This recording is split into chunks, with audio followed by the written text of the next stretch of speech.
Hello and welcome to Sensei podcast. This is Manos Brilakis discussing with leaders in the field of CTO and complex PCI. Sensei means teacher or master in Japanese. The goal of the Sensei podcast is to help you learn and improve in CTO and complex PCI so that you can become the best that you can be and offer your patients the best possible results.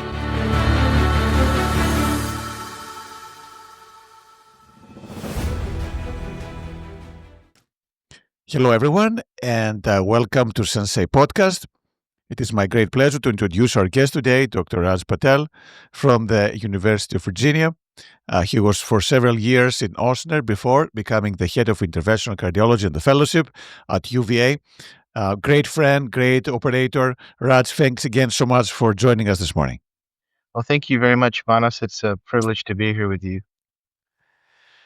Raj, tell us a little bit about how things worked out for you in the early stages. How did you get into cardiology, interventional cardiology, the complex stuff? How did you decide to follow this pathway? Oh, girl, that's a bit of a long story, but when I started medical school, I actually thought I might be an orthopedic surgeon until I did the orthopedic rotation during the late part of my third year of medical school, and realized that probably was not the right field for me because I really did enjoy the medical part and treating medical conditions, not just focused on the technical aspects. And that I learned that pretty quickly during that rotation. I'd even did research in orthopedics actually. And then I started looking around at other areas that were interesting. Critical care seemed very interesting. Cardiac surgery seemed extremely interesting. And at that time, of course, you had to do 5 to 7 years of general surgery first. Little did I know that was the same amount of time it required to become an interventional cardiologist. But I couldn't find any, at my medical school at least, any general surgery residents who seemed truly happy. The subspecialty surgical residents were happy, but the ones doing general surgery with the intent of either being general surgeons or pursuing fellowship training after general surgery did not seem too happy. And then interventional cardiology, this was sort of, circa 2000, seemed like a field that was full of innovation and there was a lot of research going on in the field and it seemed exciting. And of course, cardiology allowed one to have a good grasp of medicine also, so it seemed like a good fit. So it was a circuitous thing. You were, ortho sounds exciting, but I guess you did the right choice in the end. Yeah, I'm very happy with the choice I made and feel very fortunate to be part of this field. And then how did it go about training on the intervention and the complex work and SOC and everything, the CTOs, the things you've been doing? I after my ACGME Interventional Fellowship, I went down to Ochsner Medical Center in New Orleans. Chris White and his colleagues offered an advanced endovascular fellowship at the time, and it involved doing some advanced coronary work too. And if you recall, the economy was not very good back then. And when I finished that fellowship, Chris offered me a job. And we both thought, Chris and I, this would be sort of a temporary thing, actually. And it turned out, I spent almost 17 years there. And so early in my career at Ochsner,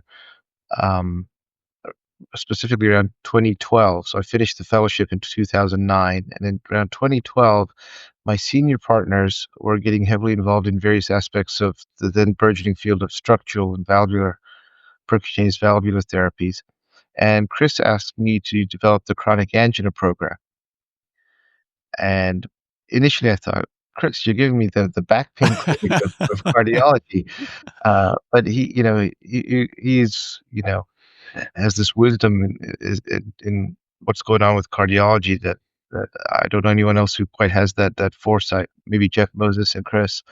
And he said, go spend time with Bill Lombardi and some of these other people, Tony DiMartini. And so that's what I did. And I became excited about CTO PCI. I became passionate about it. I started to love the field and doing complex PCI in general. And so that's how I got involved in CTO PCI. So kind of by accident, but it turned out to be a good fit. And as you said, sometimes you never know in life, and this is obviously a very exciting area.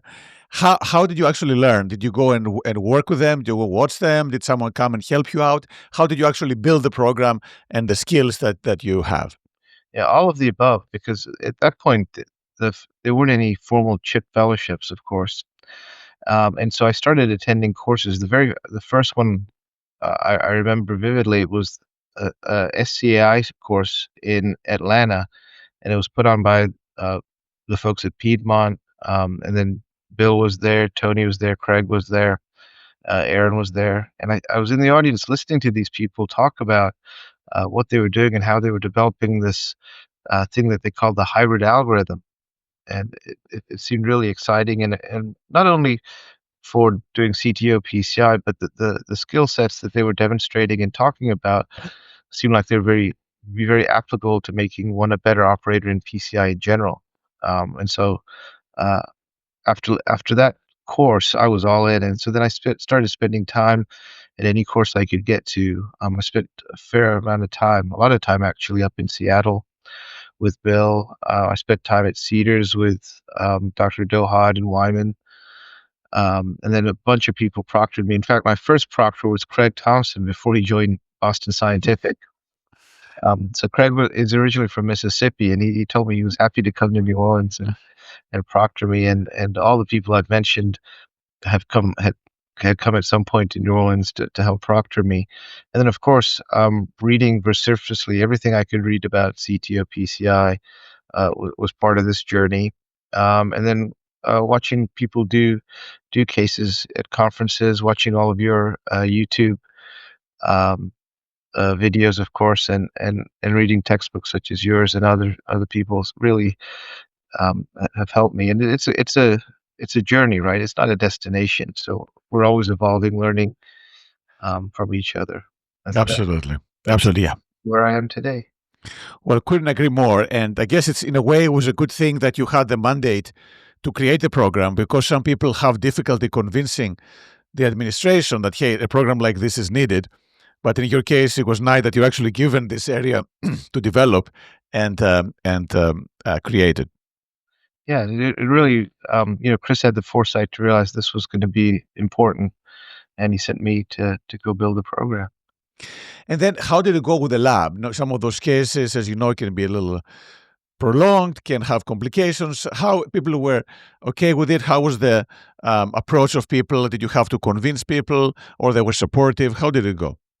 Yeah, so that was a bit of a challenge, I think, up front. But I was fortunate to be at Oxner when I started this journey, and that was a Cath lab that historically had done innovative things. So doing something different was not a huge deal for that Cath lab.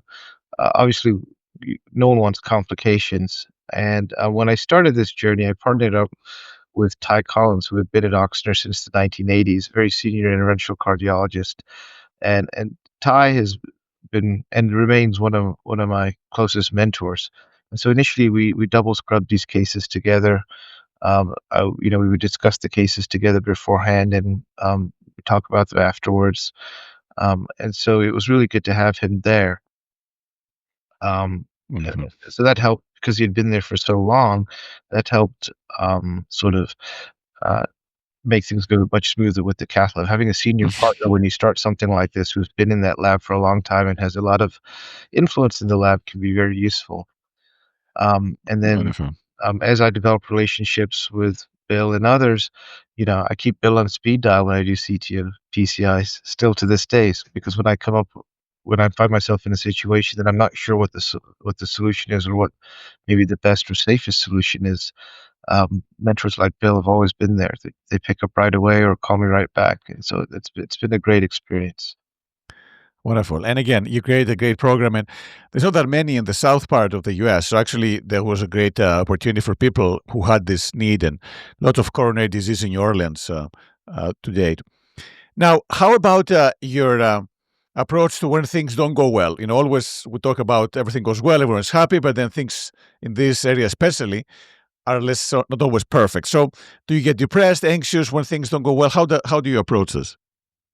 Yeah. So I think in the cath lab, when things initially don't go well, you have to get over that sort of initial 10 seconds of shock. Like, this is not going well, to, gather myself mentally and figure out the solution. Or maybe it's 5 seconds. I don't know what it is, but there's that initial shock of, okay, something bad is about to happen or has just happened, and I have to find the solution. And then, after the case, I'll admit I do feel a certain sense of regret, especially if the outcome is anything but excellent from that. Um, and I think that's where spending time with a lot of time with patients after the procedure has been healthy for me, actually. Um, I've sat in the patient's room with the family for a few times at hours, um, just being with them. Um, and then following up with the patient very closely afterwards in the outpatient clinic, or if they come from far away, via telemedicine, to make sure that all their needs are being met. Wonderful. How about radiation? Do you worry about radiation? Do you get things special protection, or how do you deal with radiation issues? Yeah, that's a interesting story for me. When I finished my fellowship, like most fellows, I think it was a concern, because it's fresh on your mind. And then, as I became busier in my career at Oxner, it kind of went to the back of my mind, but not in the forefront anymore. Some of the setup at Oxford by some of the senior physicians was to remove some of the under table shielding, for example, because it slowed down the PR movement and things like that. And we were using high frame rates in the early days. And then just by reading and watching what others were doing, I realized, okay, well, let's drop the frame rate. I can reduce the radiation exposure. Let's always put the shields on the table. So I would talk to the techs about, yeah, can you please put them back on for my cases? Let's start using fluorosave. And so I am very concerned about radiation. And now that I've changed jobs in a leadership job in a Cath lab, I'm pushing for a capital investment into shielding devices. Wonderful. Are there any cases, good or bad ones, that taught you a lot? There are, and there's probably one case that stands out. It wasn't a coronary case, actually. It's a case that I'll always remember, though, because it epitomizes the the best of the mindset of my previous uh, attendings or mentors, teachers at Oshner. As I finished my endovascular fellowship there, it was June 2009. I'll always remember this case. It's actually written up in Cath and Cardiovascular Intervention. It was a patient who had a TIA and duplex demonstrated high-grade carotid stenosis, so he was referred to the Oxford Cath lab for carotid angiography and possible stent placement. And while in the pre-cath area, he suffered an acute stroke. He became hemiplegic from a right brain stroke, and so we put the patient right. I was a fellow, finishing up my fellowship. The patient went straight to the cath lab. We tried to get femoral access, and then realized both his iliacs were occluded. Oh. And then so we had right radial access, and he had a type 3 aortic arch, and so we couldn't make the turn from the innominate artery up into the carotid. It was too steep an angle, so we ended up going from the right brachial artery, then down the descending aorta into the iliacs, recanalized the iliacs, or the right iliac, and then went up with a long sheath into the carotid and ended up stenting the carotid. So that was a real tour de force. Wow. It taught me many things, and perhaps the most important was to be sort of both relentless and resilient when you have an emergency situation. Do what you need to do to take care of the patient. And it also taught me to think out of the box. We've all developed these skill sets, and we've used them in a certain way, but we can put them together in different ways. And so that was really a tour de force. I think, 4 of us working on that case by the time we finished, and the patient walked out of the hospital, Wow. his function back. So it was pretty remarkable. So that case always stands out in my mind, and it's applicable to everything we do, even in the CTO space or the complex coronary space. We've all spent a lot of time developing these skill sets, and maybe much of the time we use them in a certain way, but it's important to think out of the box and use them in different ways. Well, that was truly a tour de force, as you say. I must admit, I would have been extremely nervous if a patient is having a stroke and we're trying to get through the iliac CTO. I must have, so this is impressive that you're able to pursue to this. But again, great results. So very, very resourceful. And speaking of that, you have been teaching fellows and interventional fellows for a long time, both at Osners and now at UVA. Are there any certain things that excite you when you meet one of the new trainees? There are. I am excited about being among people who are eager to learn. When I meet fellows who are motivated, they're energetic, they're really there to learn as opposed to pass the time on the rotation because they'd rather be doing something else.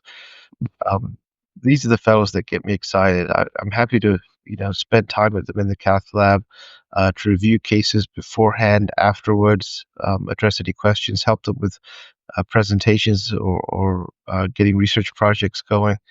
That really it's a kind of a two-way street. Help I'm helping them, but their enthusiasm helps drive me. Makes me happy, gives me a lot of pleasure. Wonderful. And then what happens if, for example, they're enthusiastic, but their hands are not collaborating? They're not very skilled in what they do in the lab.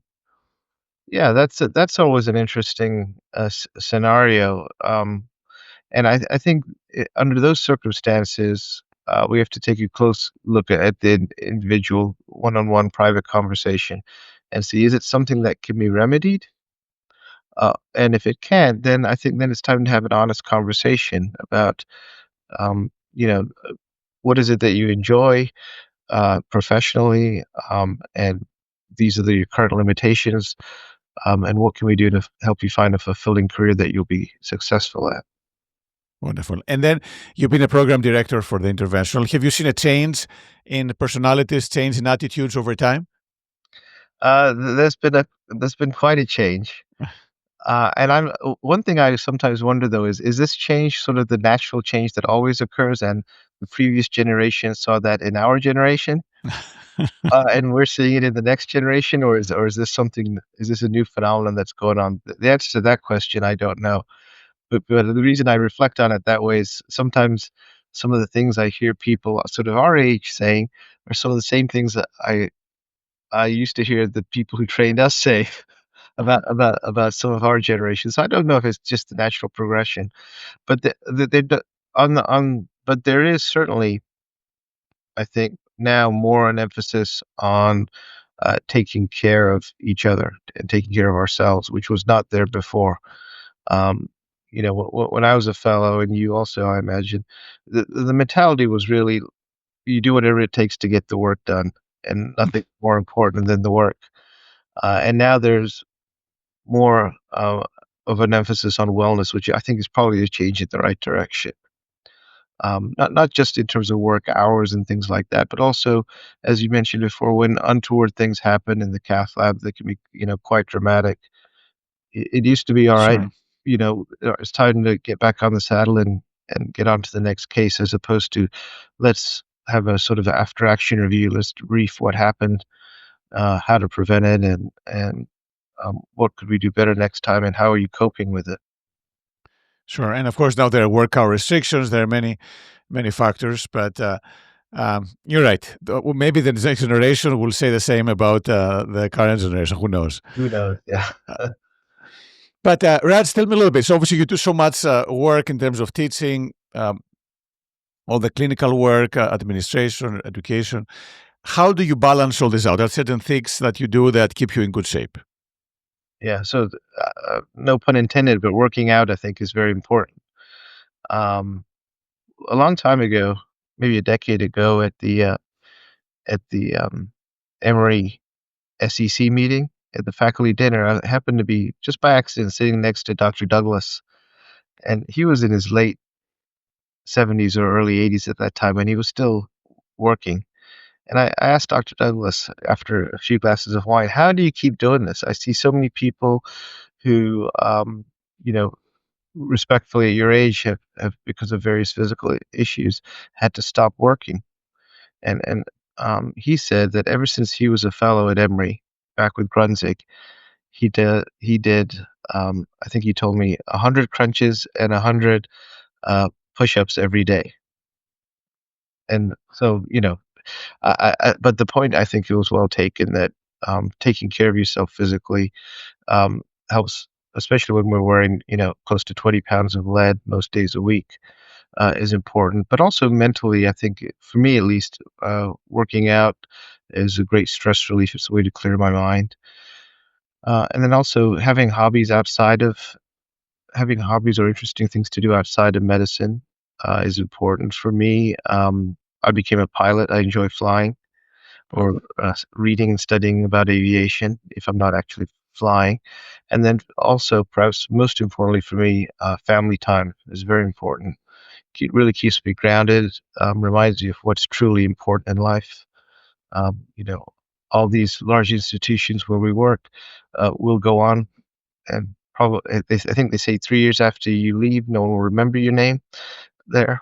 Um, and so the good we do at work is with the individual patient largely. But I think the time I spend with family reminds me of what's truly important in life. And speaking of family, are they understanding of the long hours, sometimes the on call and all these things? How do you balance that? Yeah, that's not always easy, but I've been fortunate, I think, to have a family that does understand, that feels the same way that, if I'm at work or spending time outside of work doing something related to medicine, it's for the benefit of a patient, or if it's research stuff, for our future patients. And there's value in it, but I also try to be mindful of my time, and I think being organized helps with that. Wonderful. It took me a long time to realize that the last part, but I think when one is organized, you can block time and make time for what's important in your life. How old are your children? I don't have children. Oh, your children, okay. But how did you decide about the aviation part? You know, um, Carl Alva did the same thing. I was also teasing him, saying, that's what happened to Granzik. But how did you get interested in the aviation part? Was that something you always going to do? Is it something that came as late in life, or? Actually, it was something that I was interested in high school, and I really didn't get a chance to do it then, and I kind of put it away, filed it away in the back of my mind, and didn't even think I was going to get to it. And then when I was a medicine resident at Yale New Haven, one of my senior attendings was a pilot, and after our month-long rotation, he took me up in his plane, and he had taught his kids. He was also a flight instructor, and he taught his kids to fly.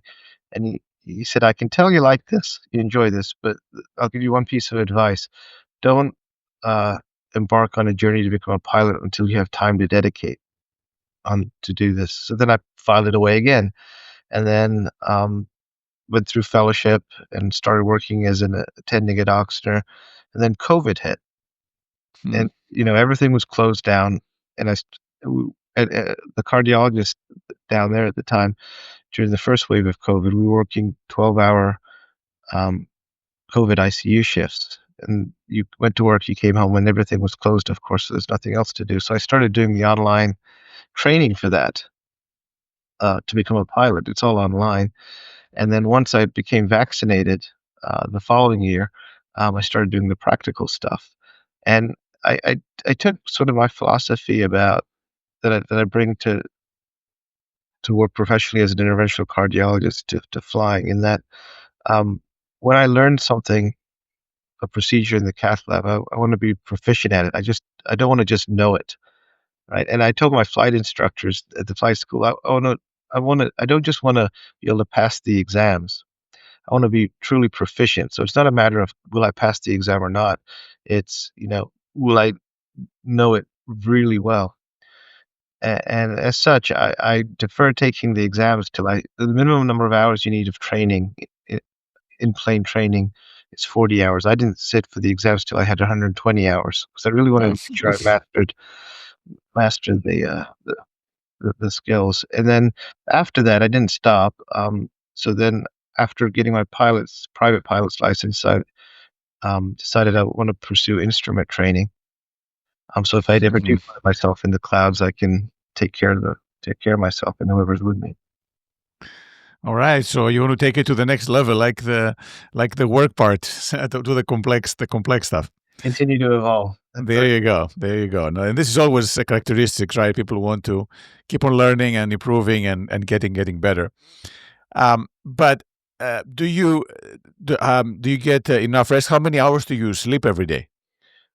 So I sleep about 5.5 hours most days. And, I'm told that's not enough. I haven't done much reading into sleep physiology. Well, Um, People tell me that's not much, but I've been doing that since I was in college, so so, it seems to be working. well, clearly you're functioning very well, so it's sounds great. How about any favorite books or any favorite movies? So I go to the movies or watch movies purely for entertainment, not necessarily for, let's say, artistic fulfillment.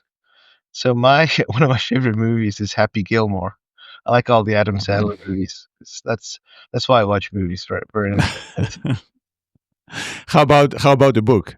Outside of medicine, so in terms of medical books, I think, and I'm not saying this because you're interviewing me, but your textbook on CTO-PCI is probably one of the best medical textbooks I've read. Because it shows you how to understand things in a step-by-step fashion. What you need, what potential complications you should anticipate, and so forth. So I really like that book. In terms of Hmm. nonfiction, sorry, in terms of fiction and non-medical reading, Sure. I enjoy historical fiction. I like reading historical fiction because there's some uh, sort of truths that are exposed in those books about what happened in the past, and history tends to repeat itself. Plus, it's a little bit of an escape because of the fiction part. And so, there's one of my favorite series of books is the Patrick O'Brien series. He's the author who wrote the Master and Commander books about the Napoleonic Wars. So I like reading historical fiction. Wonderful. Good escape. And so every vacation, I try and find some fiction book to read. So you're an avid reader, despite the busy schedule. You always find time to read. Yeah, I enjoy reading. Wonderful. Um, Raj, you've done so many things, right? Both in clinical research education. What are the things that you are most proud of from the things that you've done so far? Um, I've been fortunate, I think, to be in the field of interventional cardiology. I feel very blessed and to have had, such good mentors along the way because I think I couldn't have gotten to where I am now without mentors and a network of friends who have helped me, in addition to family, being supportive. And I think probably the thing I'm more proud of than any publication or research project, um, are the fellows I've had the privilege of training or helping train. It's amazing to see, you know, the interventional fellows come in and on July 1st, they're eager and enthusiastic, but also, a little bit intimidated by what they've signed up for. And by the time they finish in June to see, the journey that they've traveled and what they've accomplished, and then beyond that to see what they do as time goes by. And so that's what I'm most proud of. Wonderful. And what are the things that excite you the most for now and the future? Yeah, so I just started this job at the University of Virginia, uh, literally 10 months ago. So I'm excited to share what I've learned with the Cath lab here. I'd like to, um, you know, build this Cath lab to the type of volume in terms of both the clinical enterprise, the research and education, um, uh, up so that it gains hopefully regional and national prominence. So it's the kind of place that, that you've built, for example, and that others have built, the large New York labs. Um, because I think there's a lot of potential here. There's a lot of um, opportunity to help underserved patients in this area. And so I'm excited to do that or help do that with the team here. Well, I'm sure. I mean, it's already a very well-known place, and I'm sure it's going to get even more. And I think they're very, very lucky to have you over there. Raj, you also have, apart from the CTO, you also done a lot of work in shock and support, mechanical support. How did that interest come in? Was it through the complex cases, or was it separate interest? How did you get involved into the shock and hemodynamic support area? Yeah, so that goes again back to Oxner. In the early days, when I was quite junior at Oxner, I was happy to talk to anybody about anything. And Oxner's always had a well-developed heart failure transplant team. And the senior interventionists already had busy practices, but I had time to talk to the heart failure docs, and because I'd done the endo fellowship there, large bore access was not an issue. And so I started helping them with mechanical circulatory support, placing the original tandem heart system and doing then biventricular support. Eventually, um, cannulating, help with my surgical colleagues, cannulating VA ECMO, and so that's how I started doing all these large bore cannulations for these devices. And physiology I've always found fascinating, so that combination lent itself to getting interested in improving outcomes in cardiogenic shock. And of course, back around I think 2014 or 15, uh, Bill O'Neill started publishing with the Detroit Cardiogenic Shock Initiative. So I read everything those folks were doing, and it seemed like there's huge potential to help improve outcomes. And so that's how I got involved in developing systems of shock, and I hope to bring that here to UVA also. Wonderful. Well, again, you've done a phenomenal work on that area, and it's rapidly developing. So I think, like the CTO, you were early on it, and now it's getting more mature and more cases. So it's a great place. You're well positioned to move the field forward. Raj, now about your the future. Do you envision yourself being like Dr. Douglas, Cath at age 80, or are you planning to retire at some point? I know it's too early, but what are your plans eventually? Yeah, I'm not sure exactly what the long-term plans are. It's interesting until when I was at Oxner, because I'd done a fellowship there and stayed on. I always thought I'm just a few years older than the fellows, and then when I changed jobs here, I realized, you know what, I'm a lot older than the fellows. Time flies, that's for sure. It does, and so until I had made this move, I never spent any significant portion of my time thinking about what's next. I was still thinking, I'm still early career. Still got a lot to develop and learn. And I still feel like I have a lot to learn and evolve into. But I also realize, you know, halftime is probably in the rearview mirror. Also, at least in terms of longevity, generally speaking, not necessarily professionally, but um, in terms of how many years I have left to live, right? And so I started to think about that, and I would like to.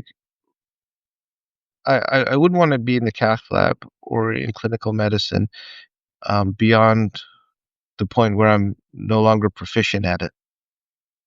Just like being a pilot, I wouldn't want to fly a plane if I can't do it with a high level of proficiency, because I don't want to unintentionally hurt anybody because of something intrinsic to me. I'm losing mental capacity or physical ability or something like that. So I've decided to be cognizant of that, and also make plans for what's after that. And what's after that, I think, I am passionate about teaching, and the only way I can repay all the mentors I've had over the years is to pay it forward. And to continue to be involved in education and mentoring the next generation of physicians is something I think I would enjoy doing. And then volunteering. if I can do volunteer work, whether it be in medicine or other fields, I think I'd like to do that. If I'm not sure if it's even realistic or not, but if the time comes where I need to hang up the lead and I can't do medicine anymore, but if I'm still physically and mentally sharp enough to fly, I've thought about being a volunteer pilot for various organizations. That's, I think, is something I'd enjoy doing. Sounds perfect. Well, that sounds like a great career plan, although maybe a little on the risky side, but very, very, very exciting. Again, I'll just like with um, with medicine, I'll take an honest look at what I'm capable and not capable of, and I'll Sure. rely on probably with flight instructors as opposed to mentors to tell me, whether or not I should be doing something objectively. Well, I'm sure you'll be able to do whatever you put your mind to. And again, that's a great plan going forward to have other things, other hobbies and interests. Because many people, as you may know, are so much into medicine and cardiology that they don't do anything else outside that. So it's always refreshing to have people who are interested beyond the day to day and the cardiology part. Yeah, one thing I want to make sure I don't have any regrets with is time spent with family. I want to make sure that going forward, I spend all the time that I'd ever want to with my family and friends. Um, Yeah, absolutely. And Raj, what would be your advice for the new generation? Again, you've trained many of them. You continue to be training several fellows. What is your advice if they want to be successful and do a great job down the line? I think the best piece of advice I could give anybody is follow your passion. If you're truly excited, interested in something, then follow that passion and find mentors who can give you good advice and objective advice in what you should be doing or could be doing or shouldn't be doing. Um, I think that's the best advice I could give somebody. But don't do something that you're not truly passionate and excited about because it won't be fun. But if you're passionate about it, then you won't mind putting in the long hours. You won't mind blocking out some time, in the evenings or weekends to do what you need to do. Wonderful. Well, Raj, again, it's been a pleasure. Thank you for taking the time to go over everything you have done and achieved so far. Congratulations again on your work at Osner, but also your new work at UVA. I think there's going to be a very exciting and very high-profile program you're building, and looking forward to continue working with you. Yeah, thanks for the opportunity to talk to you today. Appreciate it.